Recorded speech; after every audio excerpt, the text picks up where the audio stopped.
రంగారెడ్డి జిల్లా బీజేపీ కార్యవర్గ సమావేశానికి విచ్చేసినటువంటి పెద్దలు, గౌరవనీయులు, ముఖ్య అతిథిగా వచ్చినటువంటి రాష్ట్ర బీజేపీ సంఘటన ప్రధాన కార్యదర్శి మంత్రి శ్రీనివాసు గారికి, అదేవిధంగా మాజీ మంత్రివర్యులు పెద్దలు గౌరవనీయులు బాబు మోహన్ గారికి, నారాయణఖేడ్ నియోజకవర్గం మాజీ ఎమ్మెల్యే విజయపాల్ రెడ్డి గారికి, పటాన్చెరు నియోజకవర్గం మాజీ ఎమ్మెల్యే నందీశ్వర్ గౌడ్ గారికి, జిల్లా బీజేపీ ఇన్ఛార్జ్ శ్రీవర్ధన్ రెడ్డి గారికి, రాష్ట్ర కార్యవర్గ సభ్యులు ఏ విశ్వవర్ధన్ రెడ్డి గారికి, రాజేశ్వరరావు దేశపాండే గారికి, అదేవిధంగా జాతీయ నాయకులు అమర్ సింగ్ పవార్ గారికి, చంద్రశేఖర్ గారికి, అదేవిధంగా రాష్ట్ర దళిత మోర్చా నాయకులు కొండాపురం జగన్ గారికి, మాజీ జడ్పీటీసీ సభ్యులు శ్రీకాంత్ గౌడ్ గారికి, రాష్ట్ర నాయకులు రవీందర్ గారికి, అదేవిధంగా ఏ విశ్వవర్ధన్ రెడ్డి గారికి, వేణు మాధవ్ గారికి, సంగమేశ్వర్ గారికి, రామాగౌడ్ గారికి, ఇక్కడ వచ్చినటువంటి జిల్లా కార్యవర్గ సభ్యులకు, జిల్లా పదాధికారులకు, మండల అధ్యక్షులకు, మండల పదాధికారులకు, యువమోర్చా అధ్యక్షులకు, యువమోర్చా జిల్లా ప్రధాన కార్యదర్శులకు అందరికీ కూడా పేరు పేరున నా ఉదయపూర్వక నమస్కారాలు తెలియజేస్తున్నా. మనం బీజేపీ రాష్ట్ర పార్టీ ఇచ్చినటువంటి కార్యక్రమాలను దాదాపు డిసెంబర్ నుంచి, పోయిన సంవత్సరం డిసెంబర్ నుంచి మనం ఈ కరోనా ఇబ్బందుల నుంచి ఎదుర్కొంటూ ముందుకు కొనసాగుతూ వచ్చినాం. ఈ యొక్క 1-2 మంత్స్ నుంచే కొంచెం మనం ఊపిరి పీల్చుకున్న సమయం వచ్చింది. రాష్ట్ర పార్టీ ఇచ్చినటువంటి కార్యక్రమాలన్నింటినీ కూడా రాష్ట్ర ప్రభుత్వం ప్రజా వ్యతిరేక కార్యక్రమాలను ఎండగడుతూ ఇచ్చిన కార్యక్రమాలన్నింటినీ కూడా మనం విజయవంతం చేసిన మన మండలాధ్యక్షులు, అక్కడ ఉన్నటువంటి జిల్లా నాయకులు, కార్యకర్తలు కూడా ప్రతి కార్యక్రమం, ప్రతి మండలంలో ఇచ్చిన కార్యక్రమాన్ని పూర్తి చేస్తూ రాష్ట్ర ప్రభుత్వాన్ని తప్పులను ఎత్తి చూపుతూ కేంద్ర ప్రభుత్వం యొక్క పథకాలను ప్రతి వ్యక్తికి తెలియజేస్తూ మనం ముందుకు కొనసాగుతున్నాం. జిల్లాలో ఈ కార్యక్రమాలు, పార్టీ కార్యక్రమాలు ప్రజల పక్షాన్ని ఏవైతే చేస్తున్నామో అన్నింటినీ కూడా చాలా విజయవంతంగా మండలాలలో కంకణబద్ధులై ఒక సంకల్పంతో ముందుకు కొనసాగుతున్నాం. వారికి జిల్లా పార్టీ నుంచి ప్రతి ఒక్కరికి కూడా నా హృదయపూర్వక నమస్కారాలు తెలియజేసి వారికి ధన్యవాదాలు తెలియజేస్తున్నాను. నేను రాష్ట్ర ప్రభుత్వం మనం ఈ ప్రజల సమస్య పైన పోరాడుతుంటే మన కార్యకర్తలను ఏ కార్యక్రమం చేసినా ఔదరక్షలు చేయడం, ఏ కారణం లేకుండా కేసులు పెట్టడం, అక్కడ ఉన్నటువంటి టీఆర్ఎస్ ప్రజాప్రతినిధులు హరాస్మెంట్ చేసి వాళ్ళని పోలీస్ స్టేషన్లో కూర్చున్నట్టు ఏ చిన్న కేసు అయినా వారిని ఇబ్బంది పెట్టడం, ఇదంతా కూడా మన జిల్లాలో చూస్తున్నాం. మనం ఎక్కడికక్కడ కూడా మన నాయకులు వారితో మాట్లాడి వారిని ఎదిరించి పోలీస్ డిపార్ట్మెంట్ వారిని కూడా గట్టిగా చెప్పి వారికి ఇది పద్ధతి కాదు అని చెప్పేసి మన కార్యకర్తలను ఇబ్బంది పడకుండా చూస్తున్న సంఘటనలు చూస్తున్నాం. మనం ఈ రాష్ట్ర ప్రభుత్వం గద్దెనెక్కినప్పటి నుంచి 2 సార్లు విశ్వాసంతో వాళ్ళని నమ్మి ఓట్లు వేస్తే వారికి అధికారం ఇస్తే వారు ఏదైతే వారు చెప్పిన విషయాలు ఉన్నాయో వారు చెప్పిన మాట రాష్ట్ర ముఖ్యమంత్రి గారు ఏవైతే విషయాలు మేము మీ ప్రజల పక్షాన ఉండి నిలబడతాం మీ కష్ట సుఖాలను ఆదుకుంటామని చెప్పినటువంటి యొక్క మాటలు మర్చిపోయి వారి గద్దెనెక్కక ముందు దళితులను ముఖ్యమంత్రి చేస్తానడు చేయలేడు. వారు ఇంటికి ఒక ఉద్యోగం అన్నాడు ఇయ్యలేడు. ఎవరికి కూడా రాకుండా ఉండదు. అందరిని కూడా గుర్తించి మేము ప్రభుత్వ పరంగా రాష్ట్ర ప్రభుత్వ పరంగా ఇస్తామని చెప్పిండు. అది కూడా ఇవ్వలేదు. అదేవిధంగా దళితుడికి 3 ఎకరాల భూమి ఇస్తా అని చెప్పేసి ఇవ్వలేదు. ఇంటికి ఒక నల్లా ఇస్తా అన్నాడు ఇయ్యలేదు. తెలంగాణ ఉద్యమ సమయంలో అమరవీరులు చనిపోయినటువంటి అమరవీరులకు వాళ్ళ కుటుంబాలకు ఉద్యోగాలు ఇస్తాని ఇవ్వలేదు. గద్దె ఎక్కిన తర్వాత మాట మార్చి వారు చెప్పినటువంటి మాటలను తుంగలో దొక్కి ప్రజలను ఇబ్బంది పెట్టే కార్యక్రమాలు చేస్తున్న మన ముఖ్యమంత్రి రాష్ట్ర ప్రభుత్వ ముఖ్యమంత్రి చంద్రశేఖరరావు గారు. అవకాశాన్ని మనం గట్టిగా వదలరాదన్న పెద్ద. ఎందుకంటే ఇక్కడ మన మెదక్ జిల్లాలో ఉమ్మడి జిల్లాలో మనం అంతా పెద్దలు జాగించాలి వేదిక మీకు రావాల్సిందిగా మనం చేస్తున్నాం.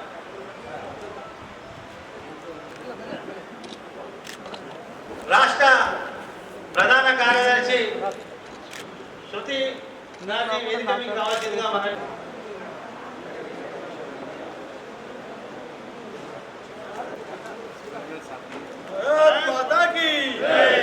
మాతరం మాతరం వందే మాతరం మాతరం మాతరం వందే మాతరం జై శ్రీరామ్ జై శ్రీరామ్.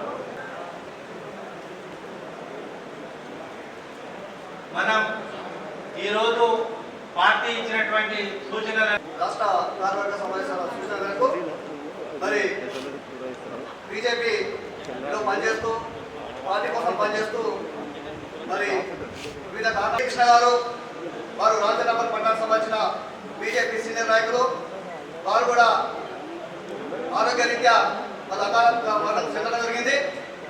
అలాగే రవీందర్ సింగ్ వీరగూడ సాయకానికి సంబంధించిన పోలింగ్ బూత్ అధ్యక్షుడు వాళ్ళు కూడా అకాల మరణం చెందడం జరిగింది. వారి ఆత్మకు శాంతి చేకూరుతూ 2 నిమిషాలు మౌనం పాటించవలసిందిగా ప్రార్థిస్తున్నాం. పట్టణ మాజీ అధ్యక్షుడు అంజపూర్ పట్టణ మాజీ అధ్యక్షుడు చంద్రయ్య గారు కూడా అకాల మరణం చెందారు. వారికి కూడా ఆత్మశాంతి చేకూరాలని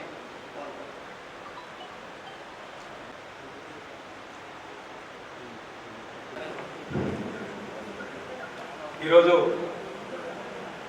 జిల్లా కమిటీ ఏర్పడిన తర్వాత మొదటి కార్యక్రమం చేసిన ఈనాటి ముఖ్య అతిథి రాష్ట్ర వ్యవహారాల ఇన్ఛార్జ్ రంజు గారు, అదేవిధంగా రాష్ట్ర సంఘటన మంత్రి పెద్దలు శ్రీనివాస్ గారు,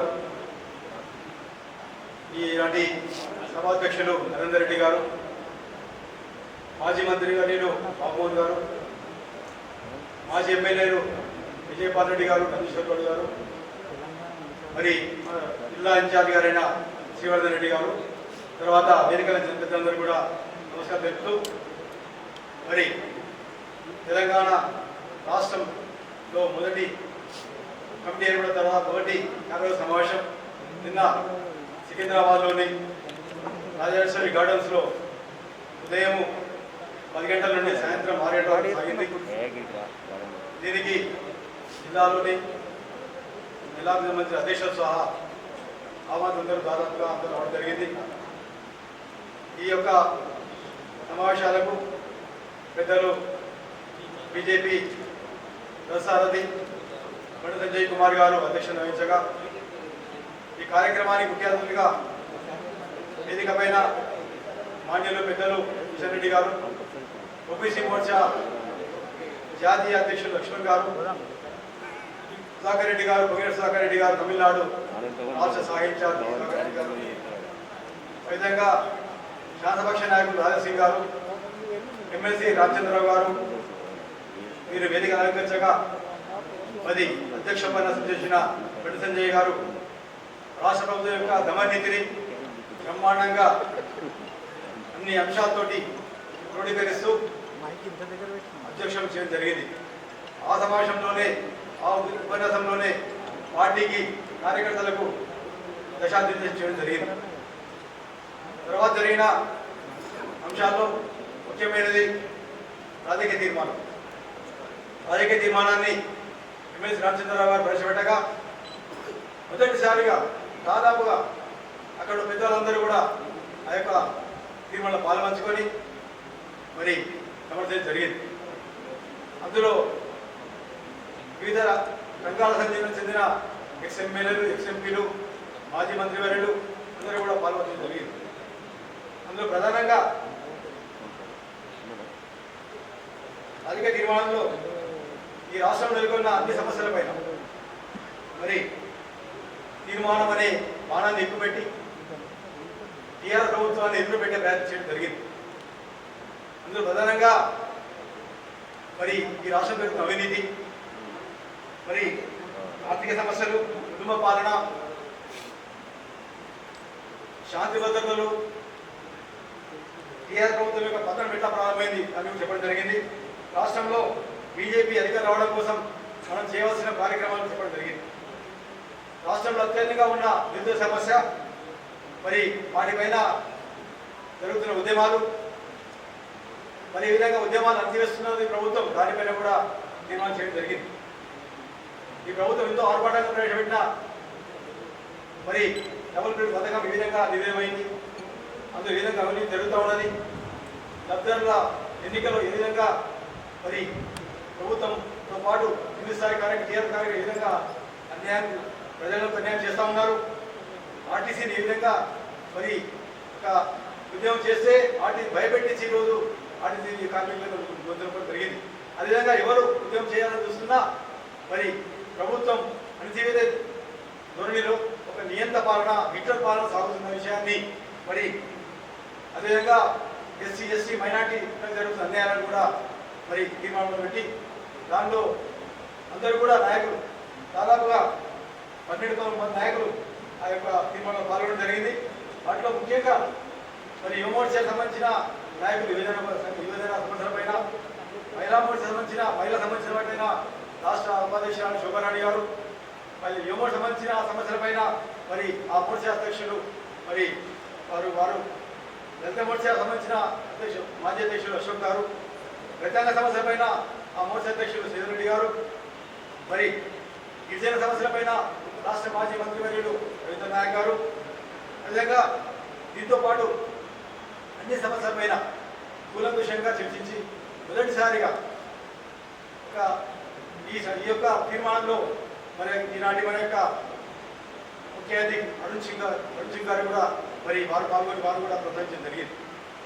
చివరిగా ఈ కార్యక్రమంలో అత్యంత కీలకమైనది సంస్థాగత పరంగా మరి యొక్క పెద్దలు రాష్ట్ర సంఘటన మంత్రివర్యులు మంత్రి శ్రీనివాస్ గారు వాటి నిర్మాణం, వాటి సంస్థాగత అంశాలు, బూత్ కమిటీతో పాటు శక్తి కేంద్రాలు, మండల కమిటీ, జిల్లా కమిటీ వరకు ఏ విధంగా ఏర్పాటు చేసుకోవాలి, అదేవిధంగా శక్తి కేంద్ర స్థాయిలో పార్టీ యొక్క పటిష్టతను, బూత్ కమిటీ ఆవశ్యకతను, అందరం కూడా బూత్ కమిటీ యొక్క బూత్ గెలిచినప్పుడే మనం పార్లమెంట్ గెలుస్తాం, అసెంబ్లీ గెలుస్తాం అంశాన్ని చాలా పర్ఫెక్ట్గా 4 అంశాల పథకాన్ని ఏదో జిల్లా కమిటీ, మండల కమిటీ, తర్వాత బూత్ కమిటీ, తర్వాత శక్తి కేంద్రాలు, తర్వాత ఏదైతే బూత్ స్థాయిలో ఉన్న కమిటీ వరకు కూడా మనం 20 మందికి ఒక కమిటీ చేసే విధంగా మనం ముందుకెళ్లాలని చెప్పి అది జరిగినాడే ఈ రాష్ట్రంలో నిజమైన పార్టీ పటిష్టతకు ఆనవాలు కనిపిస్తాయి.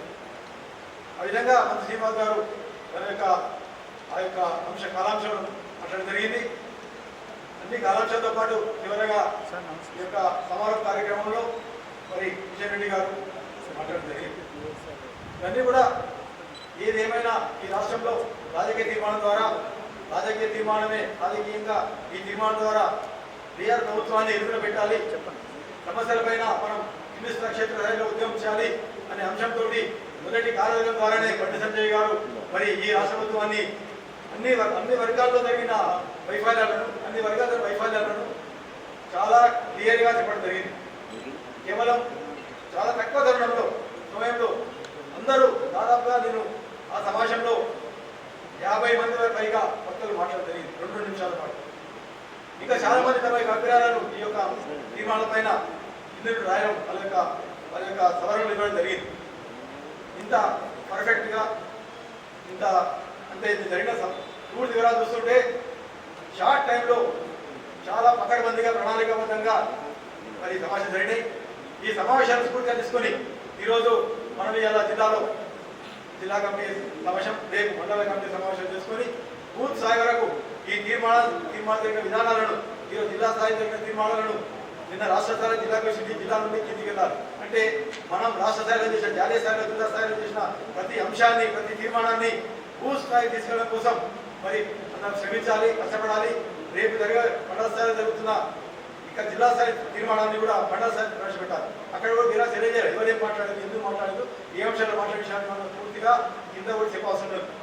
అప్పుడే బీజేపీ పటిష్టత క్షేత్రస్థాయిలో సంస్థాగతంగా పటిష్టమవుతుంది. కాబట్టి అవకాశం ఇచ్చిన జిల్లా కమిటీ వారికి ధన్యవాదాలు ముగిస్తా ఉన్నా. भारतीय जनता पार्टी के संगारेड्डी जिले के अध्यक्ष, मेरे बहुत प्रिय व पुराने मित्र नरेंद्र रेड्डी जी, भारतीय जनता पार्टी तेलंगाना के संगठन मंत्री श्रीनिवास जी, हमारे डिस्ट्रिक्ट इंचार्ज, हमारे यहाँ के प्रदेश की महामंत्री बंगारू दीदी, बंगारू श्रुति जी, बापू मोहन जी, नंदेश्वर जी, विजयपाल रेड्डी जी, लक्ष्मण जी, यहाँ पर उपस्थित भारतीय जनता पार्टी के 37 मंडलों से आए जिला कार्य समिति के सभी सदस्य, आप सब लोग भारतीय जनता पार्टी के बहुत वरिष्ठ नेता हैं और आज पार्टी ने पूरे तेलंगाना में जिला कार्य समितियों का आज बैठकें रखी है। भारतीय जनता पार्टी तेलंगाना में करवट ले रही है। भारतीय जनता पार्टी तेलंगाना में अपने आधार को बढ़ा रही। और मैं अभी रिपोर्ट ले रहा था नरेंद्र जी से, तो यहाँ की पांचों विधानसभा में भारतीय जनता पार्टी एक मजबूत संगठन के नाते खड़ी हुई है और यहाँ के 1485 बूथों पर, हर बूथ पर भारतीय जनता पार्टी का कार्यकर्ता, नौजवान कार्यकर्ता, वरिष्ठ कार्यकर्ता, महिला, अनुसूचित जाति के कार्यकर्ता, ओबीसी कार्यकर्ता एक टीम बनाकर श्री नरेंद्र मोदी जी की सरकार की जो उपलब्धियां हैं उन्हें जन जन तक पहुंचाने में लगी है। इसलिए मैं आज पहली बार संगारेड्डी जिले में आया हूं। मैं जिलाध्यक्ष जी को बधाई देता हूं और आप सबको बधाई देता हूं कि आप भारतीय जनता पार्टी को गांव-गांव, बूथ-बूथ तक पहुंचाने के लिए, घर-घर तक पहुंचाने के लिए कड़ी मेहनत से लगे। मेरा परिचय नरेंद्र जी के साथ कर्नाटक चुनाव का है। मैं इनकी कैपेसिटी, इनकी कमिटमेंट, इनके अंदर का कार्यकर्ता भाव, पार्टी के लिए लड़ने की इच्छा, उसको मैं अच्छी तरह जानता हूं। मित्रों, तेलंगाना की धरती आज आपकी तरफ, भारतीय जनता पार्टी की तरफ बड़ी गंभीरता के साथ देखती है, क्योंकि एक तरफ भारत के प्रधानमंत्री श्री नरेंद्र मोदी जी ने इस देश के गरीबों के जीवन में परिवर्तन लाने के लिए बड़े बड़े कार्य किए। इस देश के अंदर जब 26 मई 2014 को नरेंद्र भाई मोदी जी ने पहली सरकार के प्रधानमंत्री के रूप में शपथ ली थी, तो उन्होंने देश की सदन के सामने, देश के लोकसभा के भवन के सीढ़ियों को चूमकर कर कहा था कि मेरी सरकार गरीबों की सरकार होगी, मेरी सरकार इस देश के नौजवानों के सपनों को पूरा करने वाली सरकार होगी। और मित्रों, आज मैं गर्व के साथ कह सकता हूं कि नरेंद्र मोदी जी की सरकार के पहले 6 वर्ष, अब 7वें वर्ष में हम प्रवेश करने जा रहे हैं, 6 वर्ष पूरे होने जा रहे हैं। एक एक दिन, एक एक पल देश के प्रधानमंत्री श्री नरेंद्र मोदी जी ने इस देश के गरीबों के लिए काम किया, देश के नौजवानों के सपनों को पूरा करने के लिए हमारी सरकार ने वचनबद्धता के साथ आगे बढ़कर काम किया। देश की महिलाएं, देश का मजदूर, देश का किसान अपने सपनों को पूरा कर सके, उसके लिए हमारी सरकार ने कई कदम उठाए। मित्रों, देश के अंदर गरीबों के लिए बहुत बार नारे लगे। मेरे को याद है 70 के दशक में उन नारों की बदौलत श्रीमती इंदिरा गांधी सत्ता में भी आई, गरीबी हटाओ, देश बचाओ, लेकिन इस देश से गरीबी नहीं हटी, उल्टा गरीबी हटाने के नाम पर नेताओं ने अपनी जेब भरनी शुरू कर दी, जेब भरनी शुरू कर दी। इंदिरा गांधी जी के बेटे देश के प्रधानमंत्री श्री राजीव गांधी जी ने सार्वजनिक स्टेज से कहा कि मैं 100 रुपया दिल्ली से भेजता हूं। 14 रुपए दिल्ली से गरीब की जेब में पहुंचते हैं, 86 रुपए बीच के दलाल खा जाते हैं। ये योजना थी गरीबी हटाने की, यानी गरीब के पास 14 रुपए पहुंचते थे और गरीब के पास नाम पर राजनीति करने वालों के पास 86 रुपीस पहुंचे। लेकिन भारत के प्रधानमंत्री बनने के बाद हम सबके नेता, आपके नेता, मेरे नेता, इनके नेता और भारत के नेता श्री नरेंद्र मोदी जी ने पहली ही कैबिनेट में यह फैसला किया कि जीरो टॉलरेंस ऑन करप्शन। और आप देखिए, देश के अंदर प्रधानमंत्री मोदी जी के 6 वर्ष का कार्यकाल, एक भी आरोप भ्रष्टाचार का सरकार के ऊपर नहीं है। आज मैं गर्व के साथ कहता हूं, आज प्रधानमंत्री नरेंद्र मोदी जी के शासन में हम 100 रुपया दिल्ली से भेजते हैं और गरीब की झोपड़ी में 100 का 100 पहुंचता। ये फर्क है भारतीय जनता पार्टी के नेता नरेंद्र मोदी जी की सरकार चलाने के सुशासन में और उससे पहले बनी हुई कांग्रेस और जनता दल और अन्य पार्टियों की कुशासन की सरकार। आप केवल 10 वर्ष के शासन की तुलना करके देखिए, 2004 से 2014 देश के अंदर मनमोहन सिंह जी के नेतृत्व की सोनिया गांधी, राहुल गांधी के आशीर्वाद की सरकार थी और सरकारी कहती कि 12 लाख करोड़ रुपए देश के खजाने से लूट लिया गया। 12 लाख करोड़ रुपया देश के खजाने से 2G स्कैम, जीजाजी स्कैम, कोयला स्कैम, हेलीकॉप्टर स्कैम। और सरकार की स्थिति क्या थी? सरकार की स्थिति यह थी कि 2014 से पहले देश के सभी अखबार, सब देश के सभी न्यूज एजेंसीज, देश के बड़े बड़े शोध करने वाले लोग लिख रहे थे कि इस देश के अंदर देश का नौजवान, देश का मजदूर, देश का महिला, देश का हर व्यक्ति हताश है, निराश है। एक तरफ देश के खजाने को लूटा जा रहा है, दूसरी तरफ देश एक चैलेंज के दौर में है, देश की वित्तीय स्थिति कमजोर है।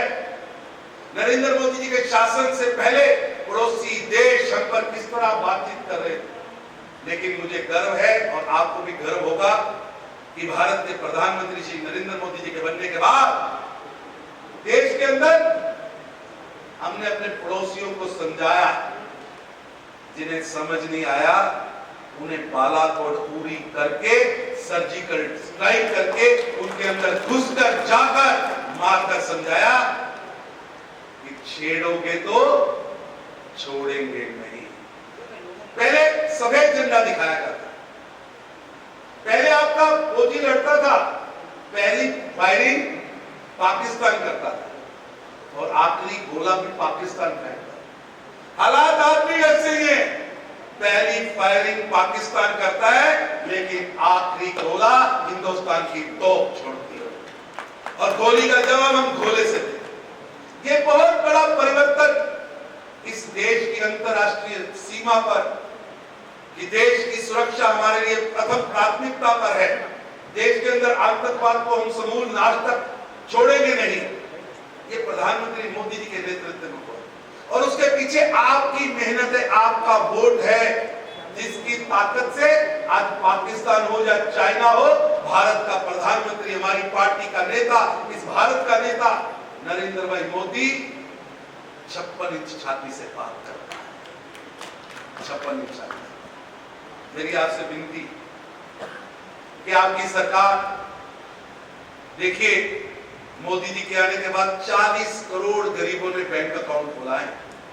जरा कभी सोचिए कि वो गरीब आदमी जिसको देश की आजादी के 6 दशक तक बैंक के दरवाजे तक जाने नहीं दिया, बैंक का राष्ट्रीयकरण तो किया, लेकिन गरीब के लिए बैंक का गेट, वो शीशे वाला गेट, वो एयर कंडीशन गेट खुलता नहीं था।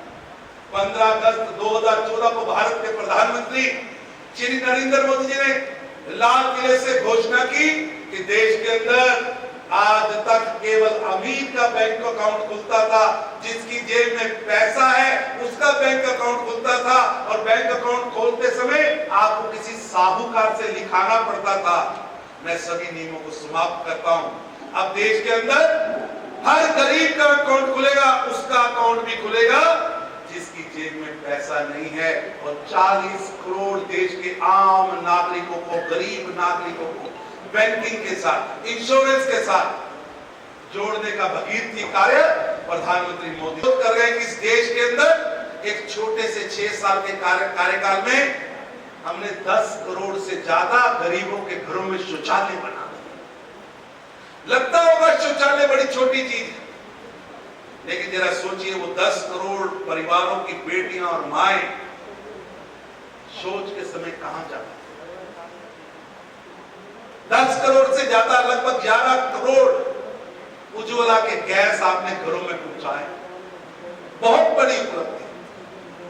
वो माँ जो आपको, मेरे को खाना बनाने के लिए लकड़ी पत्ते जलाती थी और खुद दमा और आंखों की बीमारी में चली जाती थी, भारत के प्रधानमंत्री ने उसकी चिंता की। इसलिए मुझे गर्व है, आपको गर्व है कि आज हमारे पास एक ऐसा नेता है जो गरीबों की चिंता करता है, एक ऐसा नेता है जो नीतियां बनाते समय देश के गरीब को मध्य रखकर, उसको केंद्र में रखकर गरीबों के लिए योजनाएं बनाए, गरीबों के लिए। उसके प्रति या तो उदासीन है या उनको लागू नहीं। एक तरफ नरेंद्र मोदी जी का सुशासन और दूसरी तरफ आप देखिए तेलंगाना के अंदर कैसी सरकार। हम भी 2014 में सत्ता में आए और वो भी 2014 में सत्ता में आए। एक बार मैं आपके इस बैठक के माध्यम से, प्रेस के माध्यम से तेलंगाना के मुख्यमंत्री चंद्रशेखर राव साहब से विनती करता हूं कि राजा बाबू अपना मैनिफेस्टो तो देखो। उस मैनिफेस्टो के अंदर जो आपने वायदे किए थे, जो आपने तेलंगाना की जनता के सामने बंगारू तेलंगाना का एक सपना दिखाया था, वो सपना कहां गया? आपने कहा था 1 लाख नौकरियां देंगे, कितनी नौकरियां देंगे आपने कहा था, लेकिन आज तो 2 लाख से ज्यादा रिक्त पद सरकारी तौर पर खाली। तेलंगाना की गांव की हर धरती पर पीने का पानी, सिंचाई का पानी पहुंचेगा, लेकिन सिंचाई का पानी क्या, अब तो जिन जिलों में सिंचाई का पानी जा रहा है उसको भी टर्न आउट किया जा रहा है ना भाई, किया जा रहा है। लेकिन ये सरकार ये मत समझे कि उनकी जो जन विरोधी नीतियां, भारतीय जनता पार्टी उन जन विरोधी नीतियों के खिलाफ चुप रहेगी। भारतीय जनता पार्टी मुखर होगी, सामने खड़ी होगी और उनकी एक एक जन विरोधी नीति के खिलाफ भारतीय जनता पार्टी का एक एक कार्यकर्ता आंदोलन करेगा। इसलिए मेरी आपसे प्रार्थना कि तेलंगाना की धरती आज आपकी तरफ, भारतीय जनता पार्टी की तरफ, यहाँ के बेटों की तरफ यहाँ के युवकों की तरफ देख रही है कि इस कुशासन वाली सरकार, इस भ्रष्टाचारी सरकार, एक ऐसी सरकार जिसके अंदर कुटुंब का पूरा कुटुंब, एक व्यक्ति नहीं, पूरा कुटुंब HUF undivided Hindu family Telangana को लूटने के लिए लगी। मैं हैरान होता जब लोग आके मेरे से चर्चा करते हैं कि मुख्यमंत्री ने अपने परिवार को लूटने के लिए क्षेत्र बांट रखे, उनके सगे संबंधी, उनके मित्र तेलंगाना को लूटने के लिए अलग अलग दांव खेल रहे हैं। डेवलपमेंट के नाम पर, विकास के नाम पर, पानी की योजनाओं के नाम पर, योजनाओं के माध्यम से काले धन की उड़ाई के नाम पर तेलंगाना की आम जनता को लूटा जा रहा है। झूठे प्रोजेक्ट, झूठी रिपोर्टें और उन प्रोजेक्टों के माध्यम से करप्ट, धोखेबाज कॉन्ट्रैक्टर्स की मदद से तेलंगाना की जनता को लूटा जा रहा है। चंद्रशेखर राव जी, भारतीय जनता पार्टी इस लूट को नंगा करेगी। भारतीय जनता पार्टी तेलंगाना की जनता को लूटने वालों को नंगा करेगी। हम आंदोलन चलाएंगे, व्यक्ति से व्यक्ति के जाकर चर्चा करेंगे और आपकी ये जो लूट और घसूट है ये जग जाए। लोकतांत्रिक तरीकों से जनता के मध्य जाकर भारतीय जनता पार्टी का एक एक कार्यकर्ता इस धरती के प्रति अपने कर्ज को पूरा करेगा और तेलंगाना की लड़ाई को आगे बढ़ाएगा। मित्रों, चंद्रशेखर राव जी से अब पूछने का वक्त आ गया है कि जो बंगाल तेलंगाना की बात आप करते थे, जो आप स्वर्णिम तेलंगाना की बात करते थे, जहां खेतों में पानी होगा, जहां सिंचाई के साधन होंगे, जहां नौजवानों के हाथ में काम होगा, चंद्रशेखर राव जी बताना पड़ेगा कि पिछले 6 साल में आपने क्या किया। आपकी योजनाओं के माध्यम से कितने नौजवानों को रोजगार मिला है, आपकी योजनाओं के माध्यम से कितने खेतों को पानी मिला है, आपकी योजनाओं के माध्यम से कितनी महिलाओं को, कितने युवकों को रोजगार युक्त किया गया। तेलंगाना की जनता जवाब मांगती, क्या ये सरकार, ये TRS की सरकार, इस सरकार की सोच, जो बंगारू तेलंगाना की सोच, क्या एक कुटुंब को वित्तीय सहायता और वित्तीय सुदृढ़ता और लूट खसूट करने का लाइसेंस का नाम बंगारू तेलंगाना है? जनता जवाब मांगती है। और मित्रों, आप भारतीय जनता पार्टी के वरिष्ठ कार्यकर्ता बैठे, आप वो कार्यकर्ता बैठे जो यहाँ की जान और शान है। मैं संगा रेड्डी के सभी कार्यकर्ताओं से निवेदन करूंगा कि ये समय आपकी तरफ देख रहा है, संगा रेड्डी के भारतीय जनता पार्टी के कार्यकर्ताओं की तरफ देख रहा है। आपको ललकार रही है ये धरती, ये माटी आपसे अपना फर्ज पूछ रही है। इन 5 विधानसभाओं के अंदर जो लोग बैठे हैं, वो लोग यहाँ की जनता को सता रहे हैं। हमें तैयार होना होगा। 5 की 5 विधानसभाओं में जो लोग भ्रष्ट, करप्ट, भाई भतीजावाद से प्रेरित होकर तेलंगाना को लूट रहे हैं, उनको सत्ता से मुक्त करना होगा। और उसके लिए आप और मेरे को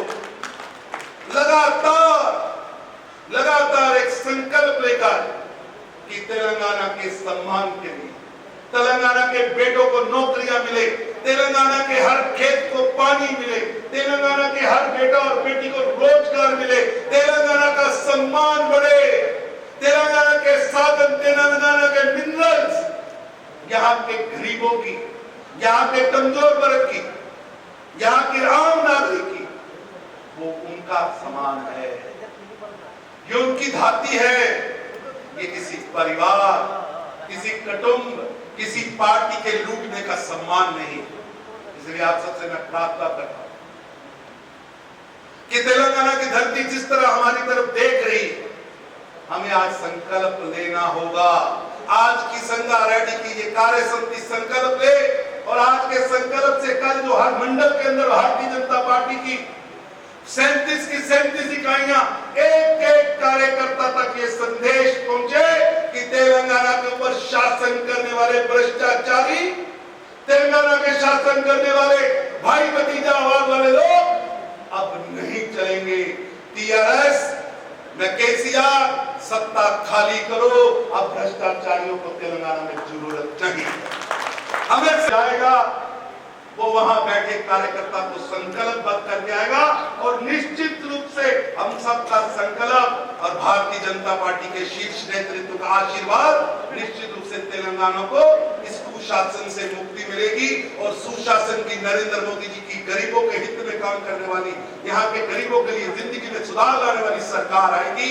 मेरे साथ संकल्प दोहराइए, भारत माता की। अरे भैया संकल्प अच्छी सरकार बनाने के लिए ले रहे हैं, इसलिए आपका जोश, आपकी मुट्ठियां, आपका संकल्प आपके चेहरे और शरीर पर दिखना चाहिए। भारत माता की संकल्प है ना? भारत माता की। सरकार उखाड़ती है ना, भ्रष्टाचारी सरकार उखाड़ती है ना। भारत माता की, भारत माता की। भाई भतीजा वाली सरकार उखाड़ती है ना, तो लगाइए संकल्प, जय तेलंगाना, जय तेलंगाना। हमें एक अच्छी कुशासन से मुक्त, एक अच्छी सुशासन वाली, गरीबों के हित वाली भारतीय जनता पार्टी की सरकार बनानी है। इसलिए मेरे साथ संकल्प लीजिए, भारत माता की जय तेलंगाना। धन्यवाद।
भारत माता की नरेंद्र मोदी गारी नायकत्వం, नरेंद्र मोदी गारी नायकत्వం, नरेंद्र मोदी गारी नायकत्వం।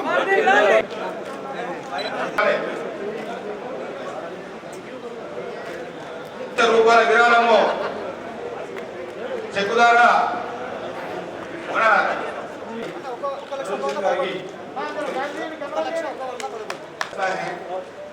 जो राम जी के मंदिर को बनाने के लिए ईंटें भी भेजते हैं, जब समय आता है तो नरेंद्र मोदी जी के रूप में वहां जाकर शिला का न्यास भी करते हैं, नींव पत्थर भी रखते हैं और कार्यकर्ता के रूप में చెక్ పట్టుకోండి ఒకసారి రైట్ అండి 1 लाख रुपया, అయ్యా ఈ కెమెరా దియన్నా 1,11,000 रुपया हमारे साथी दे रहे हैं। और इसी तरह भारतीय जनता पार्टी के कार्यकर्ता घर घर जाएंगे और जय श्री राम का नारा लगाते हुए हर घर से धन संग्रह कि वहां जो मंदिर बनेगा किसी सेठ की तिजोरी से नहीं, गरीब के एक एक पैसे से बनेगा, इस भाव को लेके जाएंगे। मेरे साथ नारा लगाइए, जय श्री राम।